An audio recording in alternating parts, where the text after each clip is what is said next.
Hi, I'm Christina with Leads and Leverage, and I help real estate agents sell more houses using Facebook. Today's question comes from Christine from our Facebook for Real Estate Agents group. And Christine says, I boost postings of open houses. I see that people are viewing it, but I don't know how to grab hold of the potential leads.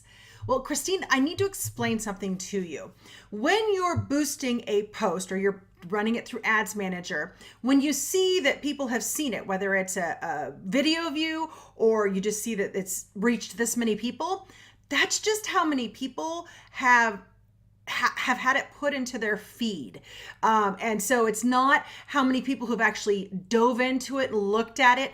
These are not leads. These are simply views. Now, when you're doing Facebook, when you're running ads on Facebook, you want these views, and then you want to take those views and run more ads to people who have viewed that video or those posts, etc. That's considered a little bit warmer of an audience.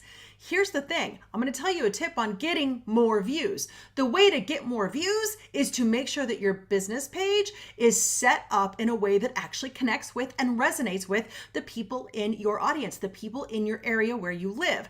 The first step to doing that is following the Facebook's page setup checklist that I put a link to in this video for you, in the video description, and it's for you. Christine, get your page switched over. Then, as you're running your ads for your open houses or your listings, people will connect with you because of the work and effort that you put in to connecting with them before you've trying to make a sale. This is like, as Gary Vee says, this is jab, jab, jab, right hook. You need to have a page that connects with them and reasons why they should connect. So grab the checklist, look through that, make those changes, then start running your ads. And those ads that get those views are people that you'll then run more ads to. They're not leads yet. Christine, you've got this. I know you can do it. Have a great day.